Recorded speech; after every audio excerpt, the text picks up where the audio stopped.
السلام عليكم ورحمة الله وبركاته. كلنا نواجه الفشل في حياتنا، وكلنا نمر بلحظات نشعر فيها أن كل شيء ينهار من حولنا، لكن الفرق بين الناجحين وغيرهم هو كيف يتعاملون مع هذا الفشل. تخيل معي أنك تمشي في طريق طويل، وفجأة تعثرت وسقطت. هل ستظل ملقى على الأرض تندب حظك، أم ستنهض وتكمل مسيرتك؟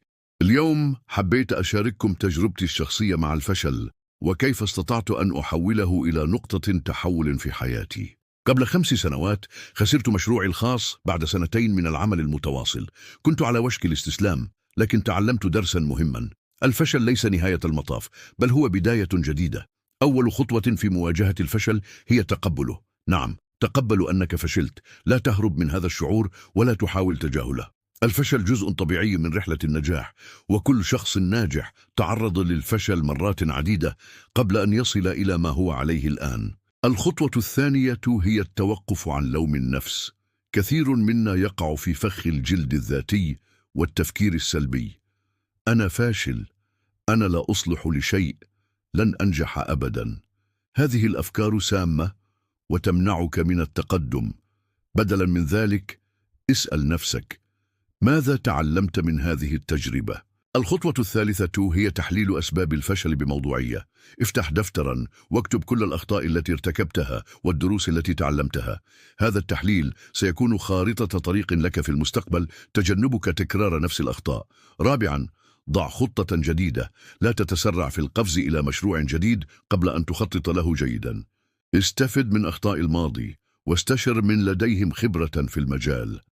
التخطيط الجيد يزيد من فرص النجاح. خامسا، ابدأ من جديد بثقة أكبر. نعم، بثقة أكبر، لأنك الآن تملك شيئا ثمينا لم يكن لديك من قبل: الخبرة. تذكر أن توماس أديسون فشل 1000 مرة قبل أن ينجح في اختراع المصباح الكهربائي، وعندما سئل عن ذلك قال: لم أفشل 1000 مرة، بل وجدت 1000 طريقة لا تعمل.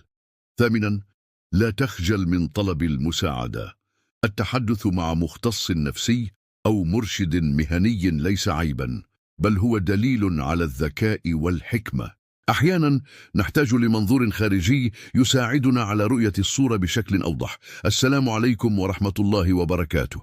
الخطوة الثالثة هي تحليل أسباب الفشل بموضوعية. افتح دفترا واكتب كل الأخطاء التي ارتكبتها والدروس التي تعلمتها. هذا التحليل سيكون خارطة طريق لك في المستقبل، تجنبك تكرار نفس الأخطاء. الخطوة الثانية هي التوقف عن لوم النفس. كثير منا يقع في فخ الجلد الذاتي والتفكير السلبي. أنا فاشل، أنا لا أصلح لشيء، لن أنجح أبدا. هذه الأفكار سامة وتمنعك من التقدم. بدلا من ذلك، اسأل نفسك: ماذا تعلمت من هذه التجربة؟ سادسا، حط نفسك بالأشخاص الإيجابيين. ابتعد عن المحبطين ومن يزرعون اليأس في نفسك. ابحث عن أشخاص يؤمنون بك ويدعمونك ويشجعونك على المضي قدما. سابعا، حافظ على صحتك النفسية والجسدية.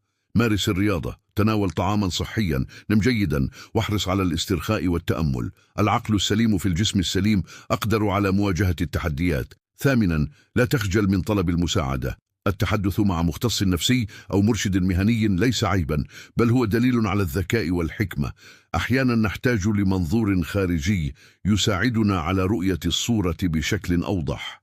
تاسعا، ضع أهدافا واقعية وقابلة للتحقيق. لا تضع لنفسك أهدافا كبيرة جدا في البداية.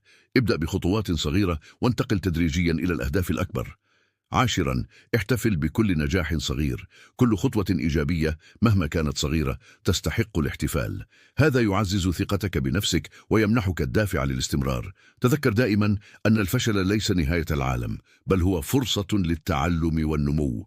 كل شخص ناجح اليوم مر بلحظات فشل وإحباط، لكنه اختار أن ينهض ويحاول من جديد.